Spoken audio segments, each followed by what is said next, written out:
বিসমিল্লাহির রহমানির রহিম। আসসালামু আলাইকুম ওয়া রাহমাতুল্লাহি ওয়া বারাকাতুহু। প্রিয় শিক্ষার্থীবৃন্দু, কেমন আছো তোমরা? আশা করি আল্লাহর রহমতে সবাই ভালো আছো, সুস্থ আছো এবং তোমাদের সুস্থতাই আমার কামনা। আর আমি আল্লাহর রহমতে যথেষ্ট ভালো আছি, আলহামদুলিল্লাহ। আল্লাহ পৃথিবীর এই ক্রান্তি লগ্নে আমাদেরকে এখনও পর্যন্ত যে বাঁচিয়ে রেখেছেন, সেই জন্য আমরা সবাই আল্লাহর কাছে লক্ষ কোটি কোটি গুণে শুকরিয়া, আলহামদুলিল্লাহ। পৃথিবীর ক্রান্তি লগ্ন চলছে, আমরা সবাই জানি, কিন্তু সেই ক্রান্তি লগ্ন তোমাদের লেখাপড়াতেও চলে এসেছে। আমার বাস্তব অভিজ্ঞতা থেকে বলছি, আমি অনেক দিন অনেকের বাড়িতে দিনে অথবা রাতে হোম ভিজিট করেছি, কিন্তু যা দেখলাম তোমাদের লেখাপড়ার অবস্থা খুবই খারাপ, যা আমরা কখনোই কামনা করি নাই। আমরা তোমাদের লেখাপড়া নিয়ে যতটা উদ্বিগ্ন, তার ছিটে ফোঁটাটিও তোমাদের ভিতর আমি লক্ষ্য করি নাই। যাক, জীবন যেভাবে চলছে, আমাদের লেখাপড়াটাকে ওইভাবে চালিয়ে নিতে হবে। জীবন বহমান, ঠিক তেমনি লেখাপড়াকেও আমরা কি করতে পারবো না, বন্ধ করতে পারবো না। জীবনের একটি গুরুত্বপূর্ণ অংশ আমরা এই ছাত্র জীবন, কখনো তা অবহেলা করব না। যাক, তোমাদের উদ্দেশ্যে আজকে আমি হাজির হয়েছি। আমি মোহাম্মদ মিজানুর রহমান, সহকারী শিক্ষক, উত্তরদা উচ্চ বিদ্যালয়, লাকসাম, কুমিল্লা।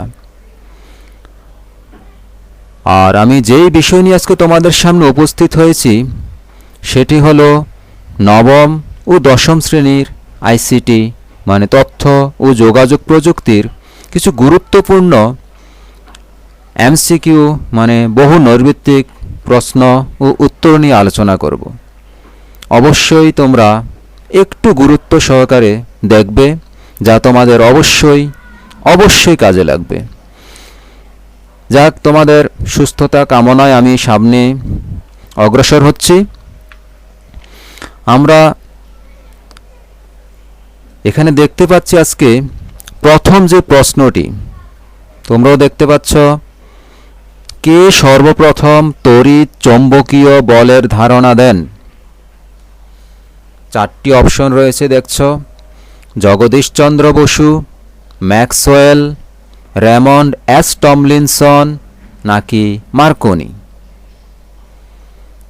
একটু অনুমান করার চেষ্টা করো, কোনটি সঠিক উত্তর হতে পারে। যাক, চেষ্টা করছো, হয়তো অনেকেই পারো।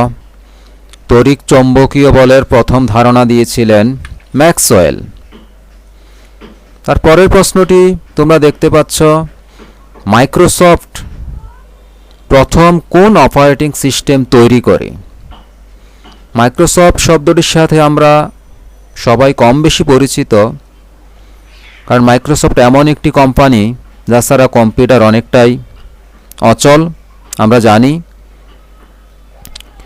আর মাইক্রোসফটের প্রতিষ্ঠাতা হয়তো অনেকেই জানি বিল গেটস, যা পৃথিবীর শ্রেষ্ঠ ধনী, এই কারণে অনেকেই এই কোম্পানির সাথে পরিচিত। যাক, এই কোম্পানির প্রথম যে অপারেটিং সিস্টেমটি তৈরি করে, এখানে আমরা চারটি অপশন দেখতে পাচ্ছি, ডজ, ইউনিক্স, উইন্ডোজ এবং লিনাক্স। কোনটি সঠিক উত্তর? হয়তো তোমরা অনেকেই জানো। যাক, আমরা জানি প্রথম অপারেটিং সিস্টেমটি তৈরি করেছিলেন, আর সেটি ছিল ডিস্ক অপারেটিং সিস্টেম, যার মানে হলো ডজ, যা ডিস্ক দ্বারা পরিচালিত হতো। তার পরের প্রশ্নটি আমরা দেখতে পাচ্ছি, বাংলাদেশের প্রায় সকল ডাকঘরে কোন সেবাটি পাওয়া যায়? ই পর্চা, ই কমার্স, ই পুরজি নাকি ই এমটিএস? আমরা চারটি অপশন থেকে প্রথম ই পর্চা, যেটা ডাকঘরে হয় না, ই কমার্স তাও হয় না, ই পুরজি এটিও ডাকঘরে হয় না। তাহলে বাকি যে অপশনটি রইল সঠিক উত্তর EMTS, যার মানে দাঁড়ায় ইলেকট্রনিক মানি ট্রান্সফার সিস্টেম, যা 1 মিনিটে 50,000 টাকা পর্যন্ত দেশের যে কোনো প্রান্তে পাঠানো যায়। আমরা পরের প্রশ্নে চলে যাচ্ছি। আমরা এবার দেখতে পাচ্ছি যে প্রশ্নটি, চার্লস ব্যাবেজ জন্মগ্রহণ করেন কত সালে? 4টি অপশন: 1790, 1791, 1792, 1793। হয়তো আমরা অনেকেই জানি, চার্লস ব্যাবেজের নামও শুনেছি, যার সাথে আধুনিক কম্পিউটারের নামটি জড়িত। কারণ এই চার্লস ব্যাবেজকে বলা হয় আধুনিক কম্পিউটারের জনক। আর চার্লস ব্যাবেজ জন্মগ্রহণ করেন অনেকেই জানি 1791 সালে। আমরা পরের প্রশ্ন দেখতে পাচ্ছি, পৃথিবীর প্রথম নেটওয়ার্কের নাম কি? 4টি অপশন আমরা দেখতে পাচ্ছি: ইন্টারনেট, এক্সট্রানেট এবং আরপানেট। আমরা কি অনুমান করতে পারছি পৃথিবীর প্রথম নেটওয়ার্কের নাম কোনটি হবে? আমরা হয়তো অনেকেই জানি 70 দশকে 1969-70-এর মাঝামাঝি সময় আমেরিকার নিরাপত্তা বিভাগ তাদের নিজেদের ভিতরে যোগাযোগ রক্ষা করার জন্য যে নেটওয়ার্কটি তৈরি করেছিলেন সেটি পৃথিবীর প্রথম নেটওয়ার্ক, এবং সেটির নাম ছিল ARPANET. So right answer will B ARPANET. পরবর্তী প্রশ্ন আমরা দেখতে পাচ্ছি, কোনটি আধুনিক পৃথিবীর সম্পদ? অপশন: তথ্য, কম্পিউটার, উপাত্ত, ইন্টারনেট। আমরা জানি অনেকেই আধুনিক পৃথিবীর সম্পদ হচ্ছে তথ্য। আমরা পরবর্তী প্রশ্নে যাচ্ছি। ডিফারেন্স ইঞ্জিন যন্ত্রটি কে তৈরি করেন? কারণ এই ডিফারেন্স ইঞ্জিন থেকেই পরবর্তীতে আমাদের আজকের আধুনিক কম্পিউটারের ধারণা হয়। সেই ডিফারেন্স ইঞ্জিনটি তৈরি করেছিলেন, যে অপশন আমরা দেখতে পাচ্ছি, James Clark, Mark Zuckerberg, Ada Lovelace নাকি চার্লস ব্যাবেজ। তাহলে আধুনিক কম্পিউটার কার নামের সাথে জড়িত? আমরা হয়তো অনেকেই জানি চার্লস ব্যাবেজ। সো ডিফারেন্স ইঞ্জিনটিও তার নামে আমরা যদি একটু মেমোরিতে রাখি তাহলে সঠিক অ্যান্সারটি আমাদের মনে থাকবে। তাহলে ডিফারেন্স ইঞ্জিন যন্ত্রটি তৈরি করেন চার্লস ব্যাবেজ। তার পরবর্তী প্রশ্ন আমরা দেখতে পাচ্ছি, নিচের কোনটি সামাজিক যোগাযোগ সাইট নয়? সোশ্যাল মিডিয়া নয় কোনটি? ইউটিউব, টুইটার, গুগল প্লাস নাকি ইনস্টাগ্রাম? আমরা জানি ইউটিউব হলো একটি ভিডিও শেয়ার সাইট, বিশ্বের বৃহত্তম ভিডিও শেয়ার সাইট। টুইটার, এটাকে জানি আমরা সোশ্যাল মিডিয়া। গুগল প্লাস, এটা ওই রকম আমরা বলতে পারি একটা সোশ্যাল মিডিয়া। ইনস্টাগ্রাম, এটাও একটা সোশ্যাল মিডিয়ার কাজ করে। তাহলে এখানে শুধু সোশ্যাল মিডিয়ার কাজ করছে না, প্রথম অপশনটি ইউটিউব। তাহলে সঠিক উত্তরটিও হবে ইউটিউব। কত সালে ইমেল সিস্টেম চালু হয়? আমরা এবারের প্রশ্নের অপশন দেখতে পাচ্ছি 1971, 1973, 1975, 1977। তাহলে কত সালে ইমেল সিস্টেম চালু হয়েছিল? আমরা কি অনুমান করতে পারছি? এটাও মনে রাখার আমাদের একটি সুন্দর একটি সিস্টেম রয়েছে, যা আমাদের দেশের সাথে যদি আমরা একটু মনে রাখি, দেখব আমাদের একটা সন, সেটা খুবই গুরুত্বপূর্ণ। তাহলে ইমেল সিস্টেম চালু হয়েছিল সর্বপ্রথম 1971 সাল, যেই বছর আমাদের দেশ স্বাধীন হয়েছিল। যাক, আমরা পরবর্তী প্রশ্নে চলে যাচ্ছি। কোনটি চালু হলে দেশ সুশাসনের পথে এগিয়ে যাবে। আমরা জানি, হয়তো অনেকেই জানি, 4টি অপশন থেকে ই সেবা, ই কমার্স, ই গভর্নেন্স, ই এমটিএস, 4টি অপশনও আমরা জানি কোনটার কী কাজ। ই সেবা, ইলেকট্রনিক সেবা, ই কমার্স, ইলেকট্রনিক কমার্স, ই গভর্নেন্স এবং ই এমটিএস। ই গভর্নেন্স হলো সুশাসন যাকে বলা হয়, আর ই এমটিএস সেটাও আমরা জানি ইলেকট্রনিক মানি ট্রান্সফার সিস্টেম। এখন তাহলে সুশাসনটাই আমাদের প্রশ্নে উল্লেখ করা আছে, so right answer will be e governance. আর পরের প্রশ্ন আমরা দেখতে পাচ্ছি, প্রথম মাইক্রোপ্রসেসর আবিষ্কার করেছিলেন কোন company? Option Apple, Intel, IBM, Xerox. আর আমরা এখন জানি, হয়তো অনেকে আমরা বলতে পারবো যে প্রথম মাইক্রোপ্রসেসর তৈরি করেছিলেন 1971 সালে, এবং সেটি তৈরি করেছিলেন অনেক জনপ্রিয়, বর্তমানেও জনপ্রিয় একটি মাইক্রোপ্রসেসর কোম্পানি ইন্টেল। বাংলাদেশ বিশ্বের কততম স্যাটেলাইট প্রেরণকারী দেশ? এবারের প্রশ্নের অপশনগুলো 55, 56, 57 ও 58। আমরা হয়তো অনেকেই জানি পৃথিবীর 57তম দেশ হিসেবে বাংলাদেশ মহাকাশে স্যাটেলাইট উৎক্ষেপণ করে। কবে উৎক্ষেপণ করে? 12ই মে 2018 সালে। যাক, আমরা পরবর্তী প্রশ্ন দেখতে পাচ্ছি, IAD এর পূর্ণরূপ কি?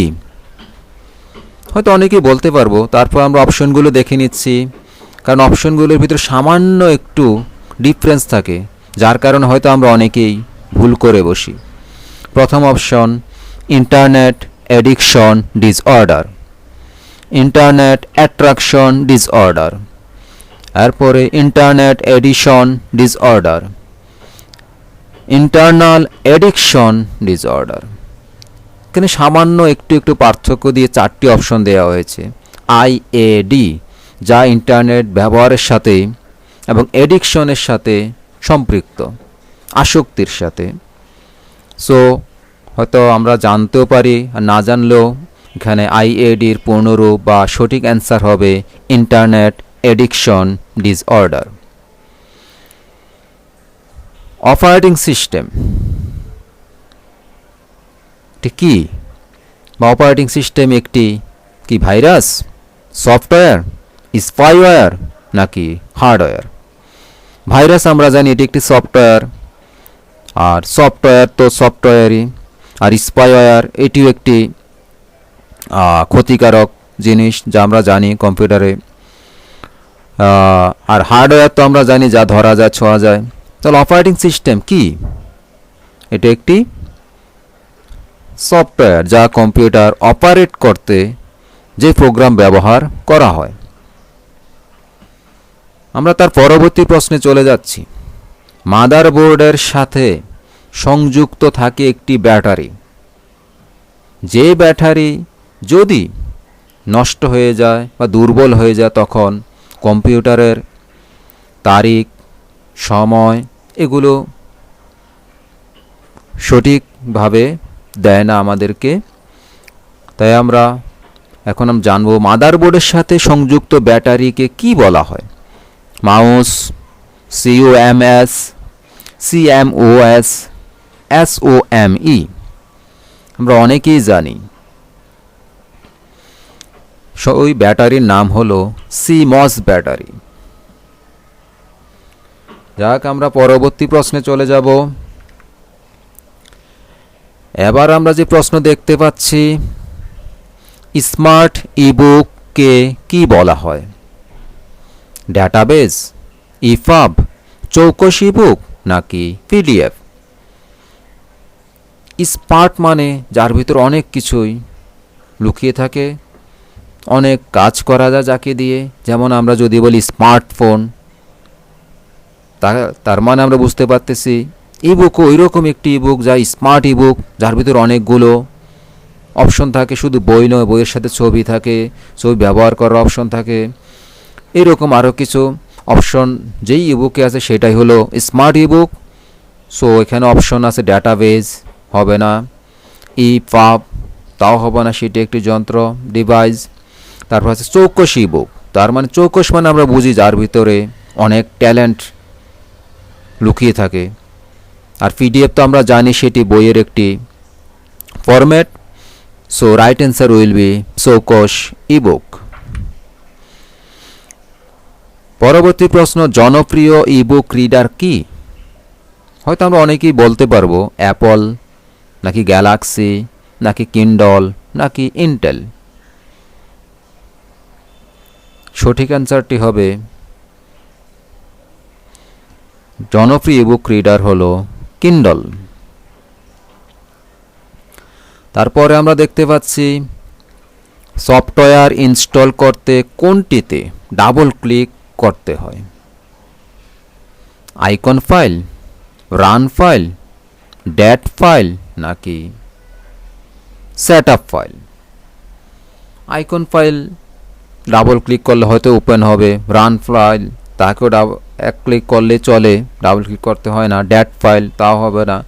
আর আমরা যখন কোনো সফটওয়্যার ইনস্টল করব তার মানে আমরা সেটআপ ফাইলেই ক্লিক করতে হবে। সো সঠিক উত্তরটি হবে সেটআপ ফাইল।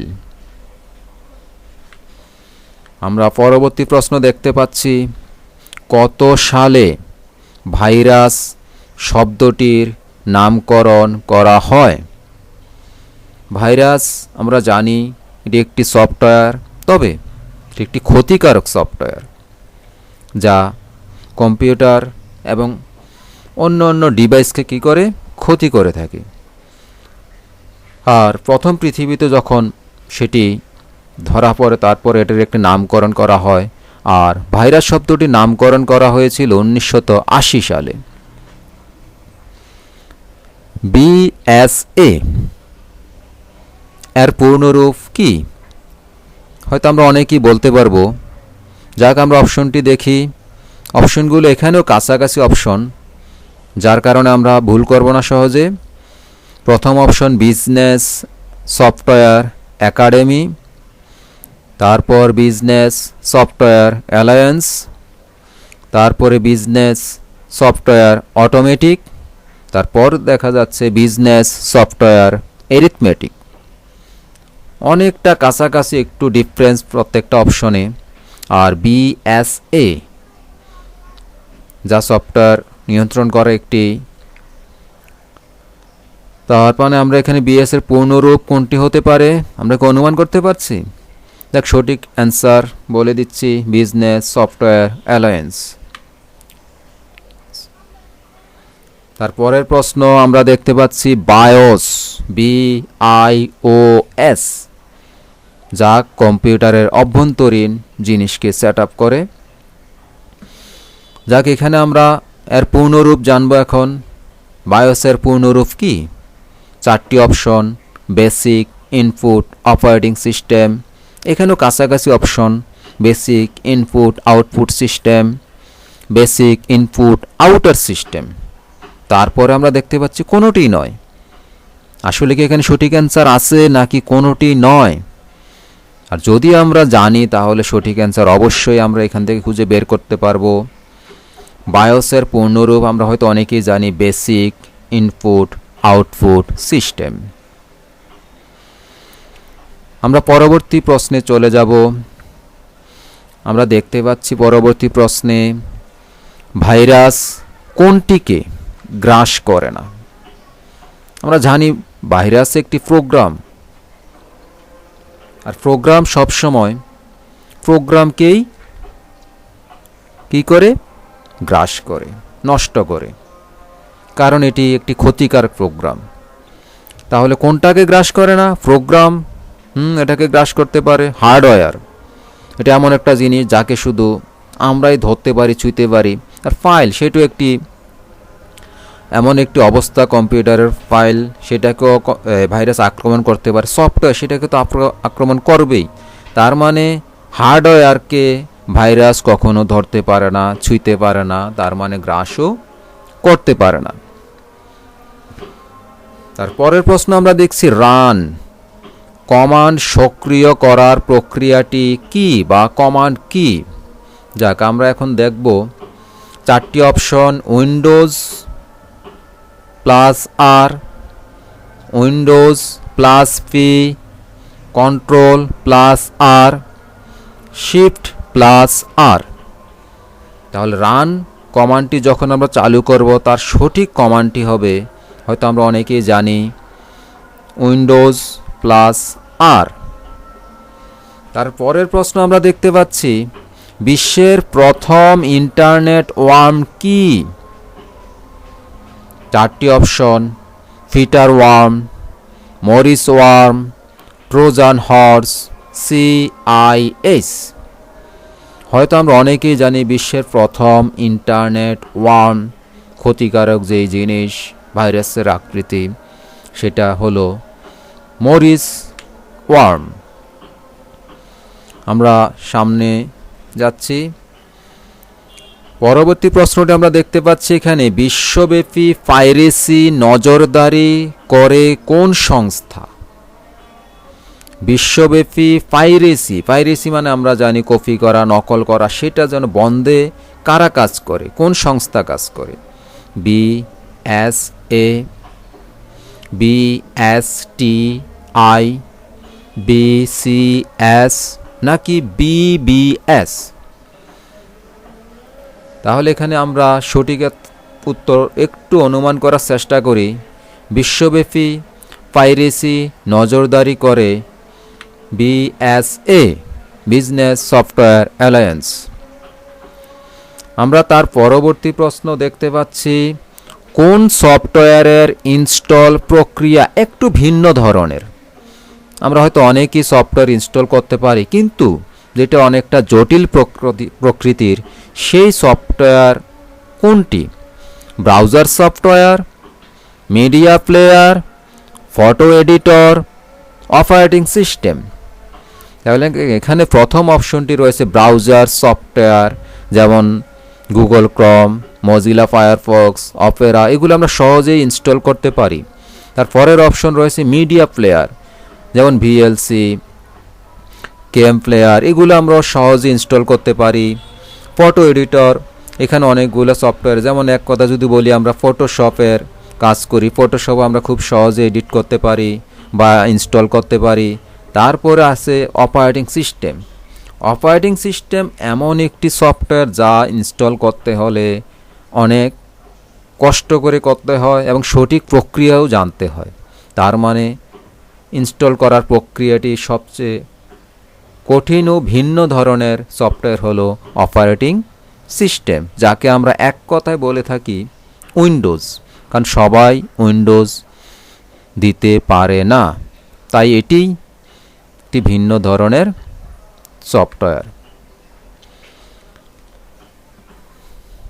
আর পরবর্তী প্রশ্ন আমরা দেখতে পাচ্ছি, সফটওয়্যার আনইনস্টল করলে কিছু অংশ অপারেটিং সিস্টেমের কোথায় থেকে যায়?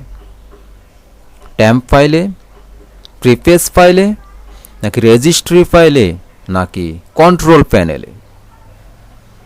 আমরা অনেকেই জানি এর সঠিক উত্তর হয়তো টেম্পোরারি ফাইলে থাকে, সম্ভাবনা কম। প্রিপেজ ফাইলে তাও নাও থাকতে পারে, রেজিস্ট্রি ফাইলে থাকতে পারে কিনা তোমরা অনুমান করো। কন্ট্রোল প্যানেলে তাও চিন্তা করার বিষয়, কন্ট্রোল প্যানেলে থাকে কি না। যাক, সঠিক উত্তরটা হবে যত সফটওয়্যার আমরা আনইনস্টল করি কিছু না কিছু অংশ থেকে যায় রেজিস্ট্রি ফাইলে। এটা আমরা মনে রাখবো। যাক, আমরা পরবর্তী পৃষ্ঠায় চলে যাই। কিন্ডল তৈরি করেছে কোন কোম্পানি? অ্যামাজন, গুগল, মাইক্রোসফট নাকি সান মাইক্রোসফট? তোমরা কি বলতে পারবে কেউ? হয়তো অনুমান করতে পারবে কিন্ডল তৈরি করেছে অ্যামাজন কোম্পানি। এখন আমরা পরবর্তী প্রশ্ন দেখতে পাচ্ছি, স্মার্টফোনের অ্যাপস বানানোর জন্য কোন ধরনের জ্ঞান প্রয়োজন? প্রকৌশল, ফ্রিল্যান্সিং, ইন্টারনেট নাকি প্রোগ্রামিং? দেখ, অ্যাপসও একটি প্রোগ্রাম, অতএব স্মার্টফোন হোক, কম্পিউটার হোক, সকল প্রোগ্রাম তৈরি করার জন্য আমরা জানি প্রোগ্রামিং জানতে হবে। সো সঠিক উত্তরটি হবে প্রোগ্রামিং। তার পরবর্তী প্রশ্ন আমরা দেখতে পাচ্ছি MS এক্সেল এটি কি? Utility software, system software, application software নাকি মাল্টিমিডিয়া সফটওয়্যার?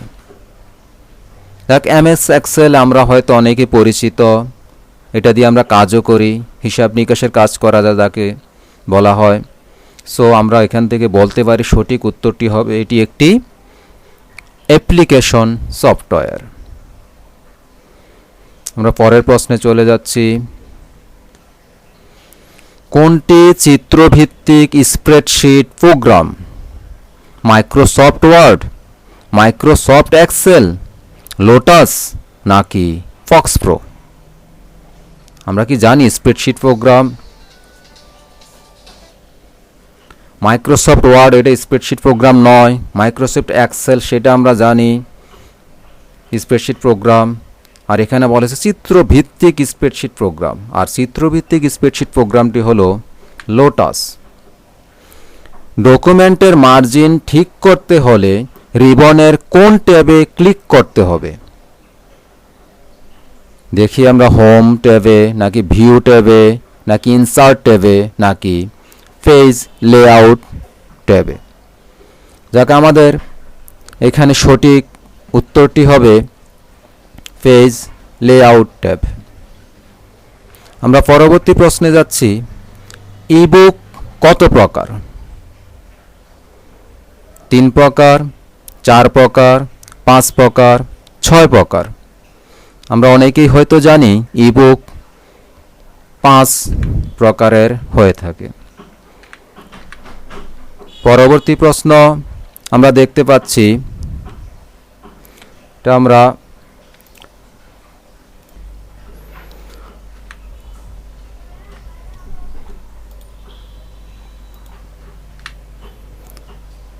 আমরা এখানে পরবর্তী প্রশ্নে ফিরে আসলাম আবার। কোন ধরনের কর্মক্ষেত্রে কর্মীরা ঘরে বসেই কাজ করে থাকে? 4টি অপশন আমরা দেখতে পাচ্ছি, চাকরি, ব্যবসা, প্রকৌশল এবং ফ্রিল্যান্সিং। আমরা অনেকেই জানি ঘরে বসে কাজ করা যে পদ্ধতি তাকে বলা হয় ফ্রিল্যান্সিং। পরবর্তী প্রশ্ন আমরা দেখতে পাচ্ছি, তথ্য ও যোগাযোগ প্রযুক্তির প্রধান উপকরণ কোনটিকে ধরা হয়? স্মার্টফোন, কম্পিউটার, টেলিভিশন নাকি ইন্টারনেট? আমরা অনেকেই হয়তো জানি তথ্য যোগাযোগ প্রযুক্তির প্রধান উপকরণ হলো কম্পিউটার।